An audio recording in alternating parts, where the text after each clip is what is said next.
And, I got a lot of respect for this dude. I mean, he's still sick as I am because we ain't snakes. But he's a good fellow. So get on up here, Anthony.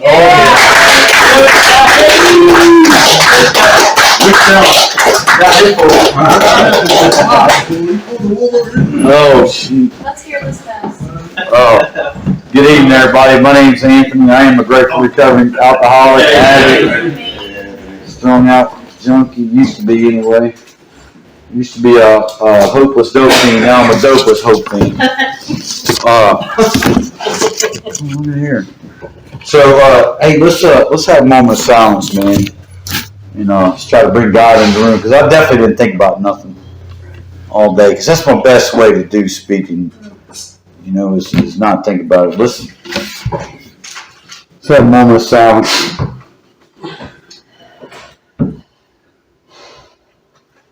Alright. Hopefully I'll get out of the way and let God do His work tonight. Because it's all about carrying the message. It's my favorite tradition. Tradition 5. And here at the Greatly Effective Group, we carry the message a little different than other groups. We're not a glum lot. This is Scully, the skeleton. This guy, see, he's in the bondage of self.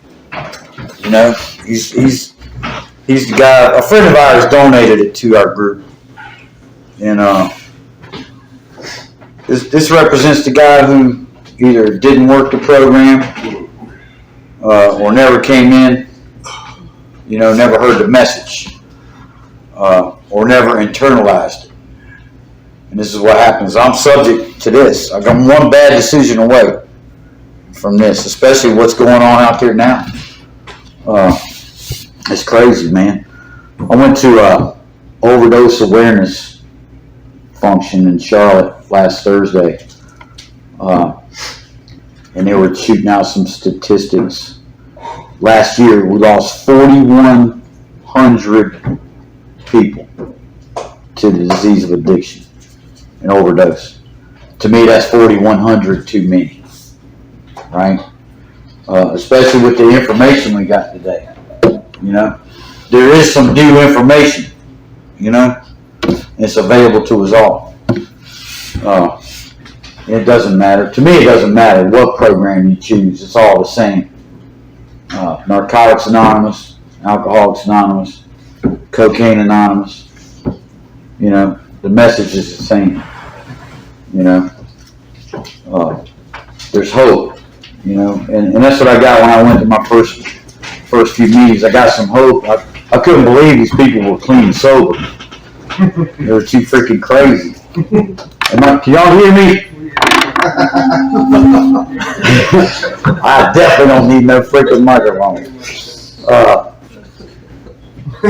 But, I thought the people were nuts. My first meeting was in St. Simon's Island, Georgia, at the little Tabby house. And it's a funny story because I ended up there at my mother's house. And she wouldn't let me live in the house, and I had to pitch a tent in the backyard. But I felt like my life was still manageable because I was living at the beach. Funny story with that is, I got there on a Thursday. We went to church on Sunday. I met my boss. And I had that ability. I could get a job anywhere. I've always been a chameleon. And I'll get to that in a second. But I met my boss on that Sunday. I went to work Monday, and his son was in recovery. That's God working right there. And Lord knows I needed that. I needed somebody. I needed to look at someone's life who wasn't in active addiction, right? And I got some hope, And slowly but surely he told me his story. And I think he knew, because we tend to know. We see each other coming. Plus the fact that I was showing up at work smelling like booze, right? Or I come back from lunch smelling like something else. One day he pulled me to the side. He's like, "Hey, you ought to come down and check out our clubhouse." I'm like, "What kind of clubhouse? What kind of shit's he trying to get?" So, come on down and listen to the message. And he invited me, take me to dinner first. And that was a one way to get me to come. So I came and I met some people there, and they gave me a big book. It ended up being a beer coaster in my tent. Yeah. And I had a little laptop. I had a cord run out there, and I could watch TV on it. Sit out there and do my thing. Plus, all the bars there, man, some of them were within walking distance of Mama's house.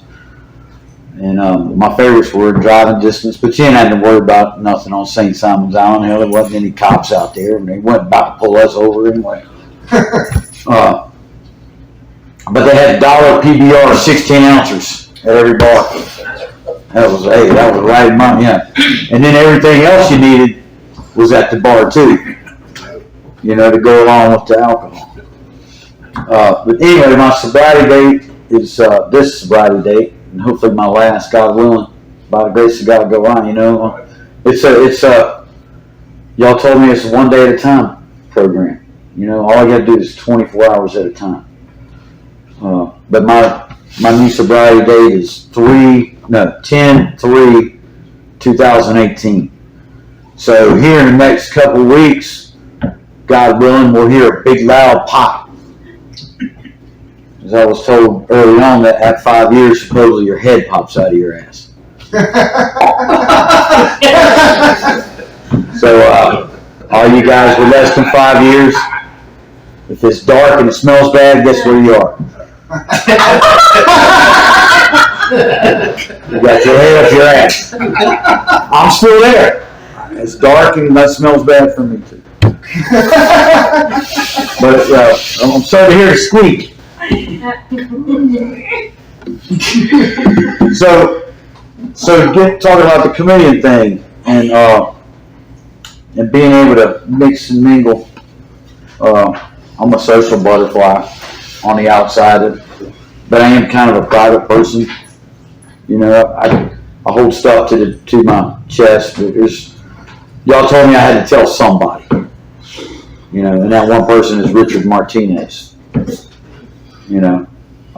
My network's it's smaller than it looks like. I get along with everybody. I try to. But anyway, my dad was from Statesville, North Carolina. God rest his soul. We called him Pops or Sarge. That was his handle, his CB handle. He was a truck driver, retired from the Army. He was a drill sergeant. He was a hard ass. And that might be part of why I don't put up with bullshit, especially on the job. But I like to have fun there too. But as long as guys do what they're supposed to do, hey, we ain't got a problem. And Alex is one of them. He's been working with me a couple months now or so. And there's another cat. All is in recovery. Dan's working with us. He's in recovery. He's got both those guys. Have got more time than me. And then we got a kid named Derek here and come up on a year. What a beautiful kid he is, man. What a great kid. Hard worker. Funny as hell. But the name of my company is Johnson Renovation, but Alex lovingly renamed it to Resentment Renovations. Because we sit around and talk shit about all of y'all while we're at work. Trust me, man. All of y'all are eligible. But let me say this first. Okay, my dad was from Statesville. My mother was, he's a country boy from Statesville. They in high school, they thought he would be a farmer or a carpenter or both. Which, if you're a farmer, you're a freaking carpenter, okay? You have to be. But that's where I got some of my skills from. They were instilled in me from my grandfather. He never worked a day in his life, but he worked every day of his life. If that makes any sense. He was never on paper, His wife was. She worked 35 years at J.P. Stevens, running the yarn thing. And when they retired, they gave her a watch. And then my mother was from Atlanta, city girl from Atlanta. So I'm a chameleon in the beginning. So Saturday nights at mom's house was a Lawrence Welk show. Saturday nights at my dad's house was the Hee Haw show. So there you go. We got the best of both worlds. Y'all remember the Bubbles? Okay, Christmas. The guys that are shaking their head, they're old. But anyway, they divorced when I was like 3 years old, and we moved to Charlotte. And man, I never felt a part of. You know what I mean? I could get along good with the kids in the neighborhood, and I was damn good at sports in the neighborhood. But you put me in organized sports, I was clueless. You know? I remember tackling my own, like, running back or something. I don't know. I mean, it's stupid. I don't know what the fuck was going on. But when we played in the yard, man, I was one of the captains, you know? Hell of a damn, I think it's because I got this free spirit. You know, I'm an Aquarius. So I got this free spirit. I'm spontaneous. I'm naturally defiant. And that is a hard thing to let go of. To the core. And I cannot stay in authority. And it makes no sense that I picked a sponsor who used to be a monk and a priest and a high school or a Catholic school principal for 30-something years. I hated authority. I skipped the first day of first grade. That's how defiant I was. So my first drink, actually I smoked pot first. I was clean and sober for 8 years. Right? Then I turned 9. There was this family in the neighborhood. They were originally, their roots were Cuban. Their mother moved to Panama right before Castro took over in Cuba. And I think all the kids were born in Panama. And it was like 8 of them. But I hung out with Jose Diaz and his little sister Gigi. She was the other captain. We weren't allowed to be on the same team. Boy, she was a hell of a quarterback. She's got a few pounds on her now. We've been friends for years. She's got a few pounds on her now. She's gone from quarterback to center. Plays on the line now. But hey, I think I can still play quarterback. Look at that. I could just throw the ball. Just throw the damn ball. So, but he's like, check this out, man. He rolled a joint, we smoked. I didn't get high the first time. It took a while, but once I did, that obsession and compulsion took over. You know what I mean? All I wanted to do. And sports kind of went and took a wayside. School definitely. Which I hated fucking school anyway.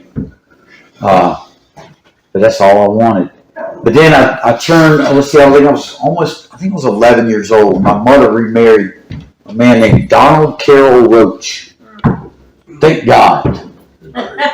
Thank God. 'Cause my dad, he would pick me up every once in a while, and I would ride with him in the summer times in the truck. He ended up being a truck driver after the Army.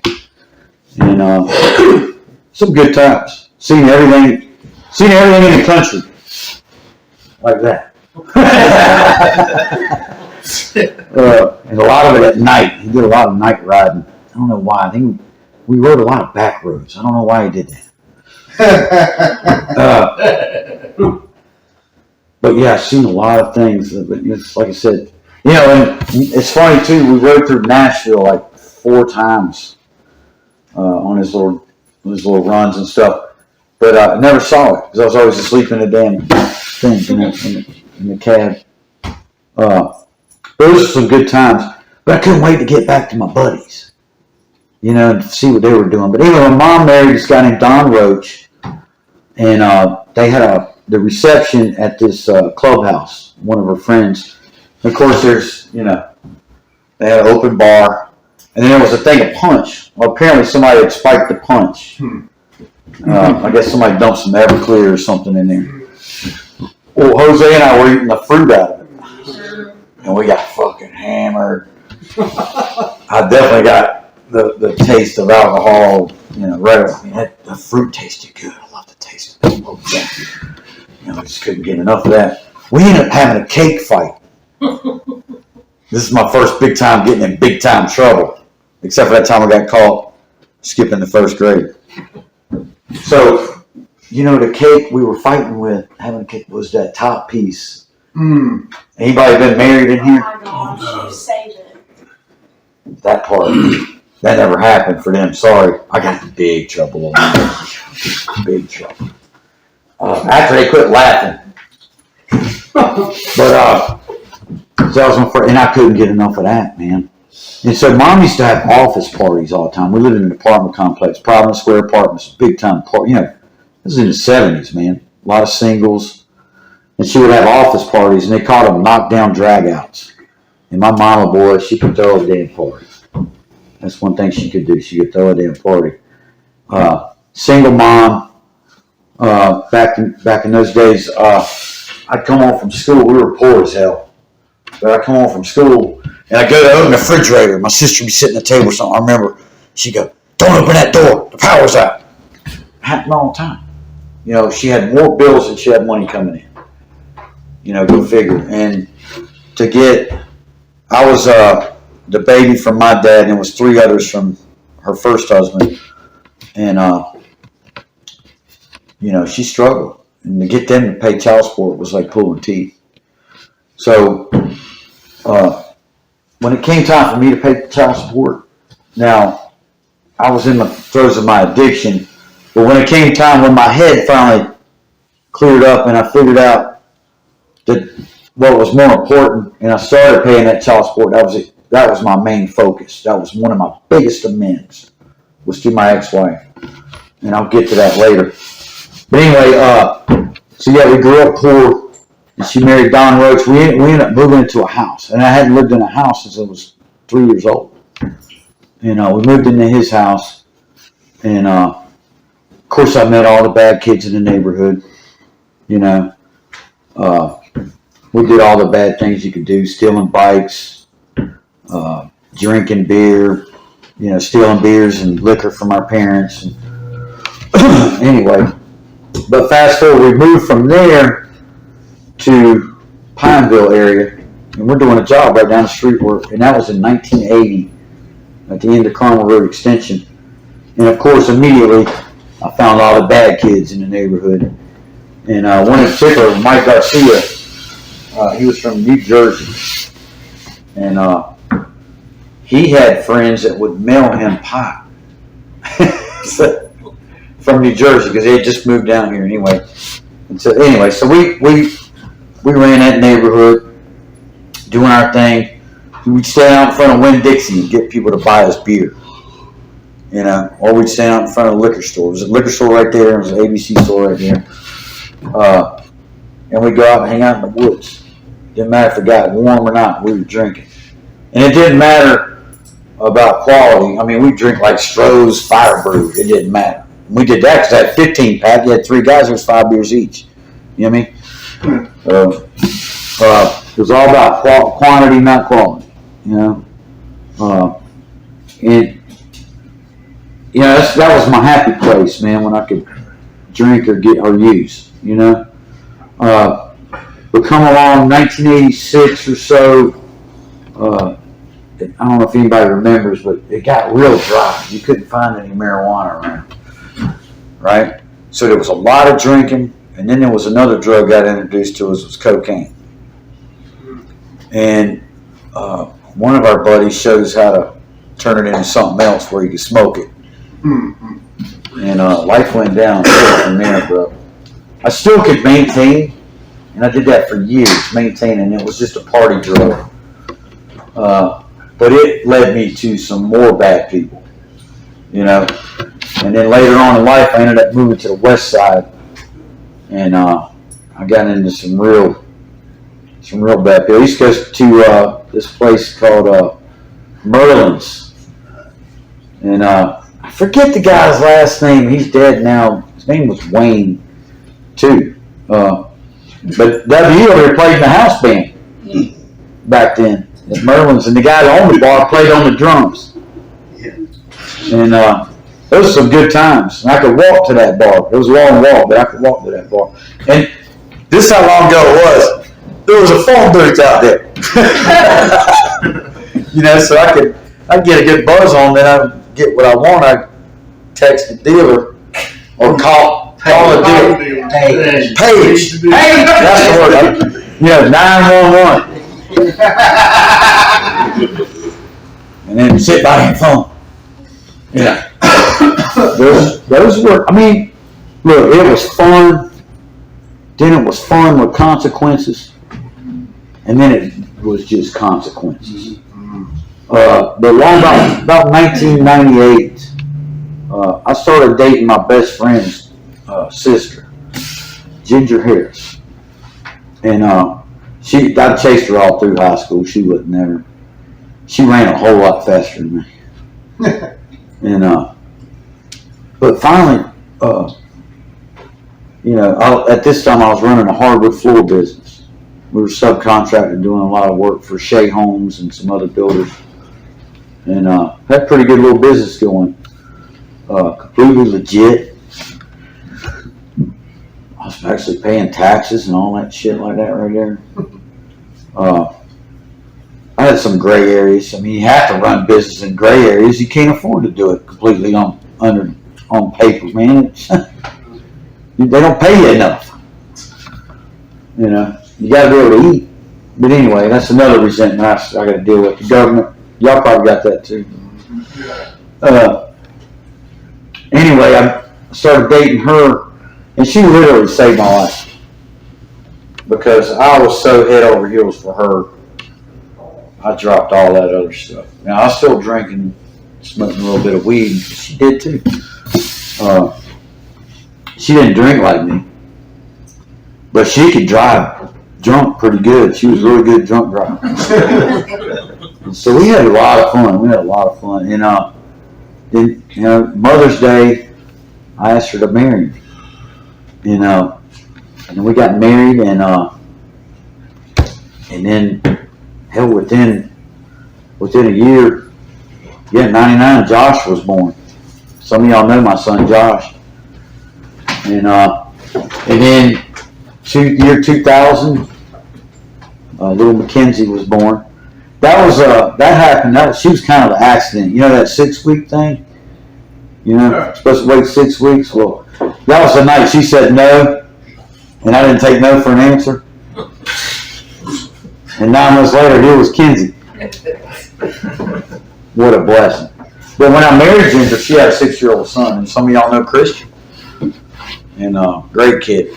He's 32 years old now. It's been a while. Wow, time freaking flies, don't it, Brad? And things went well for a long time, good 12 years or so, and 11 plus years. And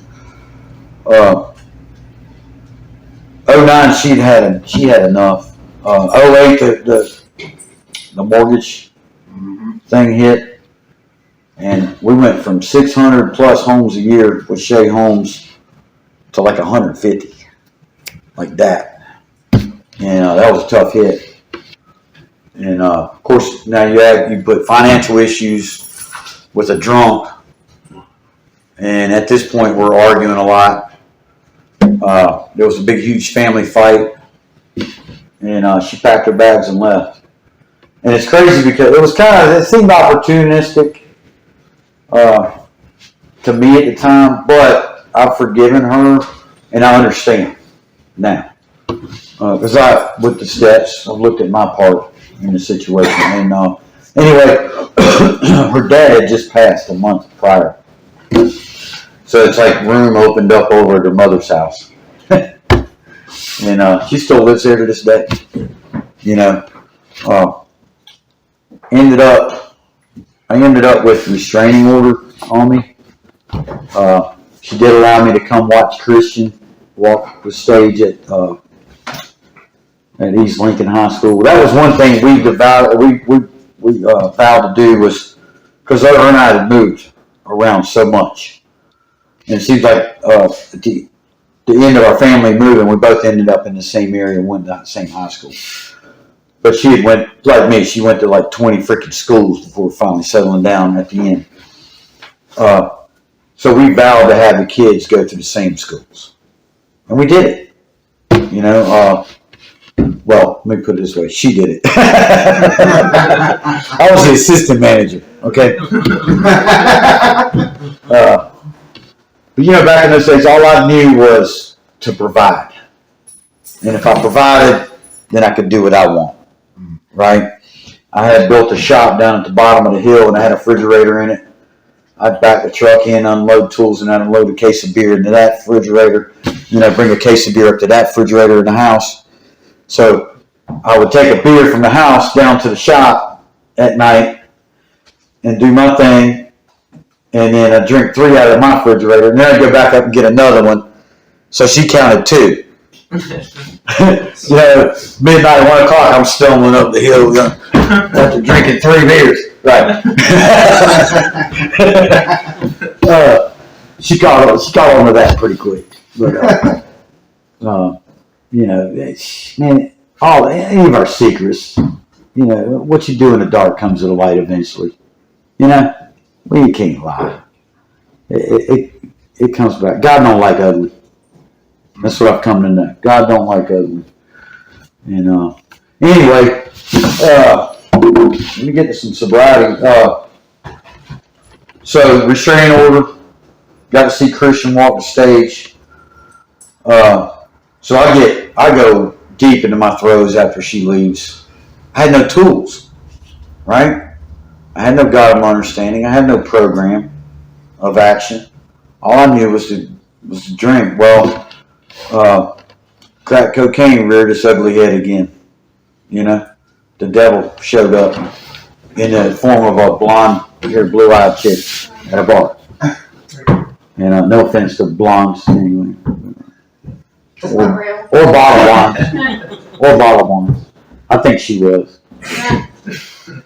But anyway, so I got back involved in that, and that I got deep.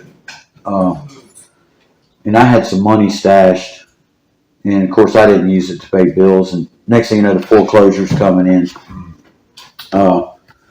So I'm homeless at this point, except for the fact that I still had a Chevy Hotel. Now, it wasn't a van, but I would park it down by the river. So all along, I'm in touch with my mother. Some of y'all know my mother. Some of y'all are friends on Facebook. I strongly suggest to drop her. But anyway, y'all think I'm crazy.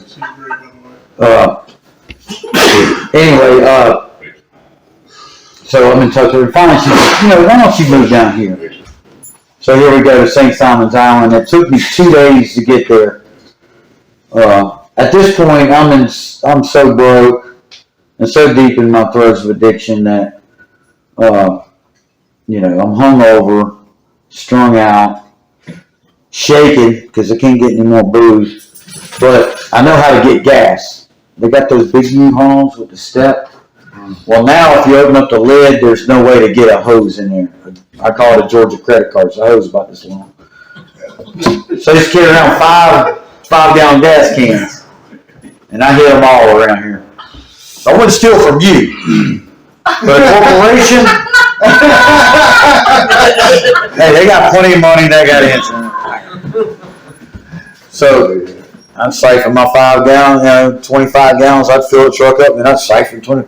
Anyway, so it took me 2 days to get to St. Simon's Island because I kept having to stop and sleep in the Chevy motel. And I get there. Of course, I get a job.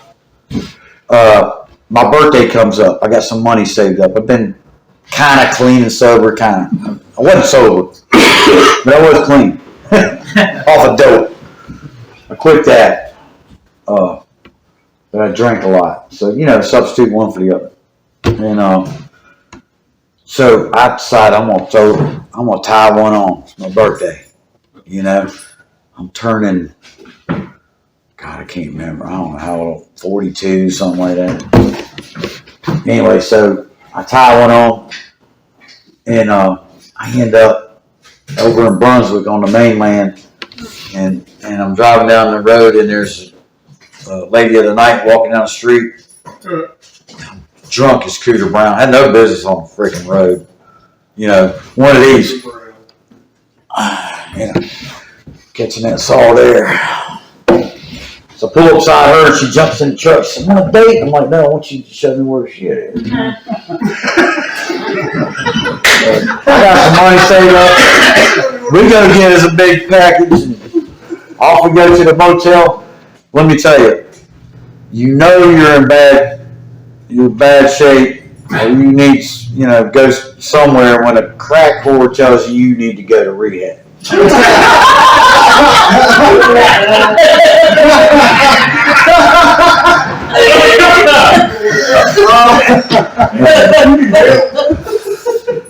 That's pretty bad.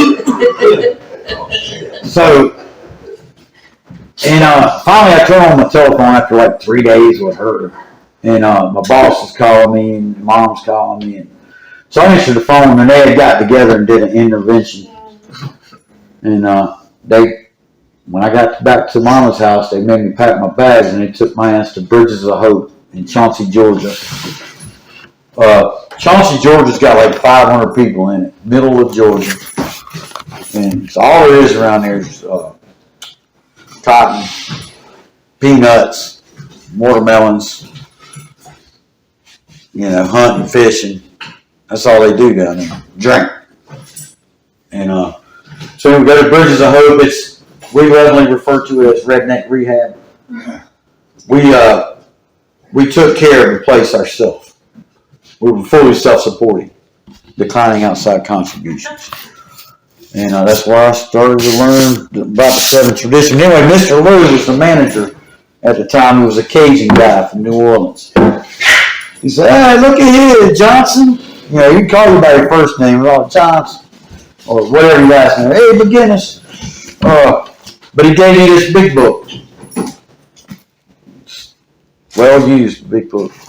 Somebody told me, Kiefer said, if your big book's a mess, your life probably isn't. I'm glad he threw in that probably, because my life is a mess. It's not as a mess as it was. It's maybe because I'm crazy, but there's some cut marks on this book. That's later on. We're cutting something up. It ended up being a beer koozie later on. But anyway, I got it scratched out here. 2/4/2010 was the day I walked in there. That was my first real sobriety day. And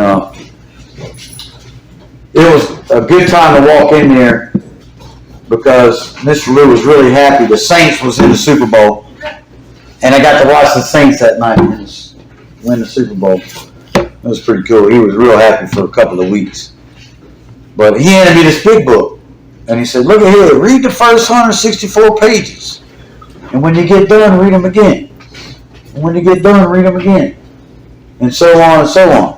Well, did I tell y'all before I was naturally defiant? So I would read these first 164 pages, and I'm like, man, this sounded like Charlie Brown's fucking teacher. Wah, wah, wah, wah. What is this? I've never heard this kind of, what is this, Shakespeare writing this shit? But I got to the stories, and he told me, read the 160. I kept going because I'm naturally defiant. And I had a lot of time at night. You lay in your bunk, man, I just read this book. But I started circling God because I had a feeling that's the only thing that would save me. It turns out I was right. It says in here, what page is it, Chris? What's that? The Purposes book. 45. 45. See, that's what I love about people that come in. They teach me. You know what I mean? I don't know nothing. That's my best answer today. I don't know.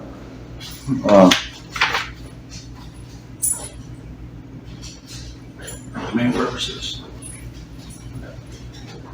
Anyway, it's in here somewhere. The main purpose of this book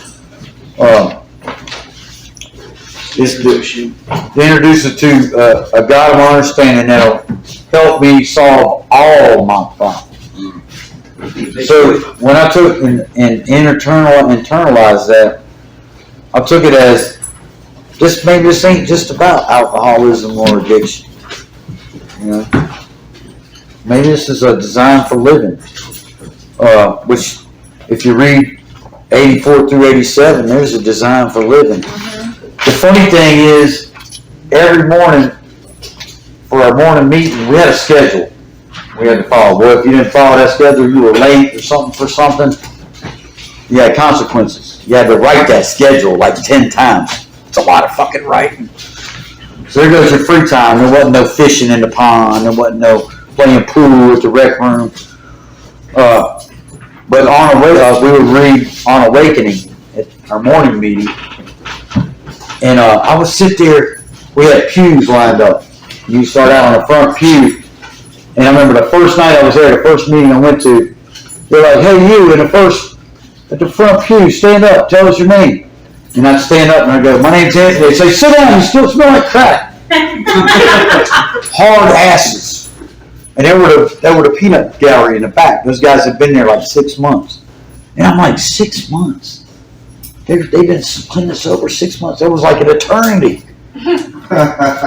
You know, for me though, when I got to the back, I didn't feel compelled to be so mean. You know, but I would tell you the truth. These kids coming in their 20s, court ordered, you know, they didn't want to be there. You know, and I would try to, you know, work with them. Yeah, just make the best of it while you're here. You know, maybe you'll learn something. But we would read out On Awakening, and I would sit in those pews, and I'd be like, still in a fog. And I'd think, man, I wish that was in some reading somewhere.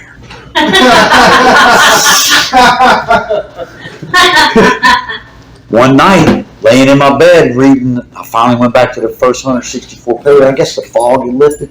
And I was like, holy shit. Same thing with like how it works and the promises. Damn. You know, the light bulb went off. Like, there it is. So anyway, I get out of the Bridges of Hope after 6 months being there. And that company I was with, I had prayed for patience. They sent me to Atlanta. Brad Wilson.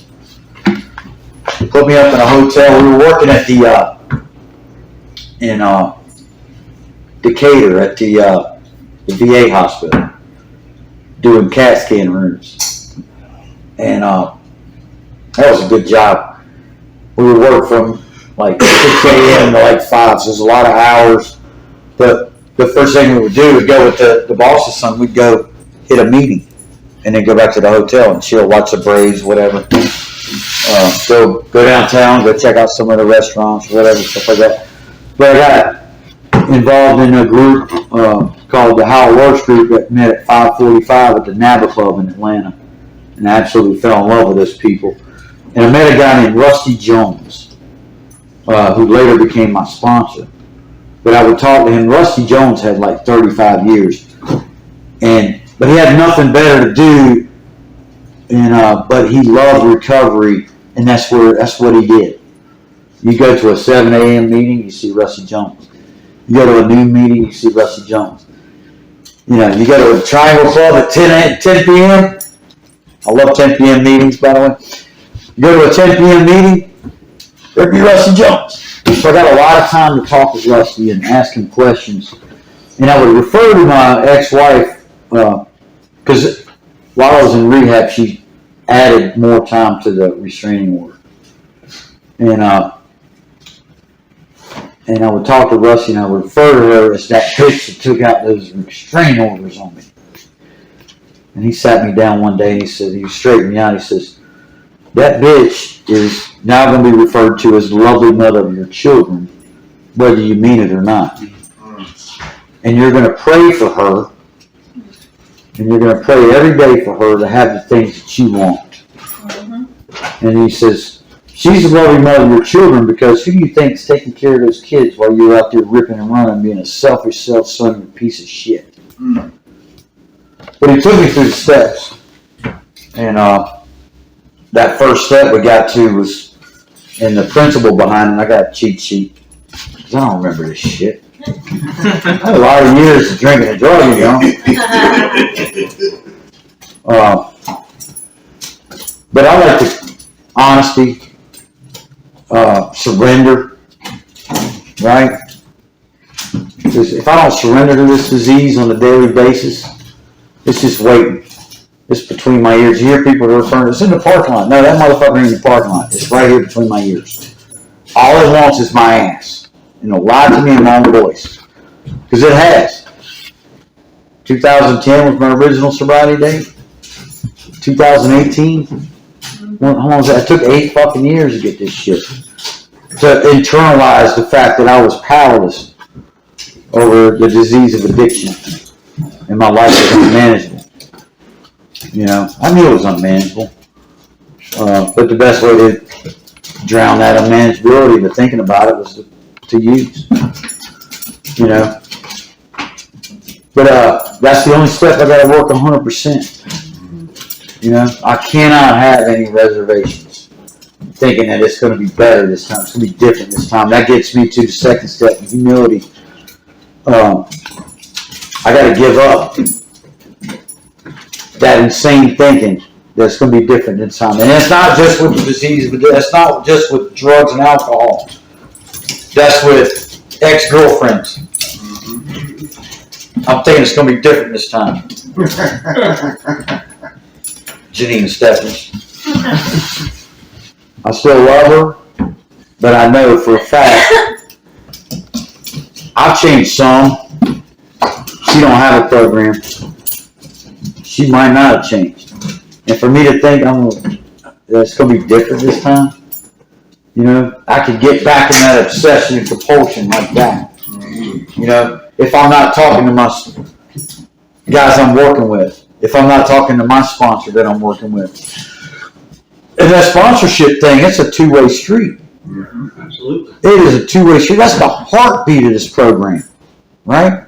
Because y'all told me, y'all said, come early, stay late. Come to the meeting before the meeting. Stay for the meeting after the meeting. Go to 90 meetings in 90 days. Get some numbers, dial them, don't file them. All right, pick up that 1,000-pound phone. Call somebody when you got something you're thinking about that's insane, but you don't think it is, right? Because that little voice telling you, it'll be different this time. So get a sponsor and use them, right? Work the steps or die, and not die physically, die spiritually. I've experienced that. Yeah. That's a lonely place. A head full of A and a belly full of beer. It's a lonely place. Y'all screwed up my buzz. Damn you, DJ. So, I gotta be willing to turn my will and my life over to the care of God as I understand it. Still don't understand, you know? I just gotta have some blind faith, man. Just that little mustard seed of faith, you know? So the first 3 steps, I'm gonna keep it simple for me. I can't, he can, I think I'll let him. I heard that Father Martin said that. What's up, dude? Is time up? Almost. Let you know. So if I'm working a 3rd step, if I work the 3rd step properly, where am I at here? That part. So if I work this 3rd step right here, it says, once I've got on my knees and I've offered myself to thee to build me, will do with thee as thou wilt, relieve me in the bondage of self. That I may better do thy will, take away my difficulties, that victory over them may bear witness to those I would help of thy power, thy love. Love, that's the number 1 principle, baby. Jesus told us that. That's my number 1 commandment, is for us to love one another. If you're not down with JC, that's cool. Alright. In thy way of life, may I do thy will always. Okay? And I have to abandon myself utterly to him. That's scary shit. That's scary shit. I'm going to turn my will and my life to something I've never seen. My sponsor says, who kept you alive? Who kept those kids alive? You know what I mean? That power is in you. We're going to learn how to tap into it. Next, we launched out on a course of vigorous action. The first step, which is a personal house cleaning. which many of us never attempted.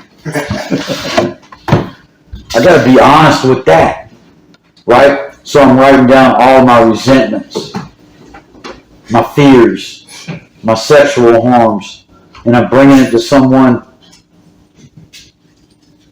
you know? I gotta trust. I gotta have courage in that fifth step. And I gotta tell God, myself, and another person. God already knows. He's just waiting for me to ask for forgiveness, right? My number one resentment, right here. I shoulda, coulda, woulda. That's the past. You know what I mean? That's why the windshield is so big and the rearview mirror is so small, right? So we get to the fifth step. My sponsor points out my character defects. You're a liar. You're a cheat. You're a thief, a womanizer, right? You're all these things. You're a dope fiend. You're a freaking insane alcoholic. Then he starts pointing out my assets. So earlier in the step work, he had me make a list of all the men that were in my life. Teachers, coaches, fathers, whatever. Don Roach was on that list. And write down some good things about them, some things you learned from that person. We got to the assets. He says, pull that list back out. Pulled that list back out. He says, start reading that stuff off. And all those men that were influential in my life and the good things that they had done, the good things I had seen them do. He said, guess what? All that's in you.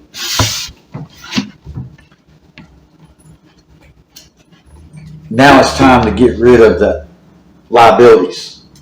Turn them over to God, right? That's what 6 and 7 is all about, right? And so then we get to, and I can't do it. I can't remove these character defects. These character defects are with me. Y'all see them all the time. Right, Gold Pinky?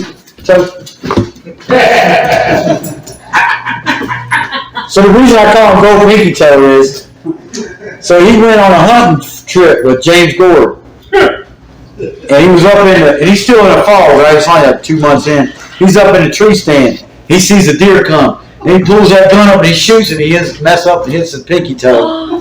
Blew his pinky toe off. They took his grandpappy's gold tooth and stuck it on his toe.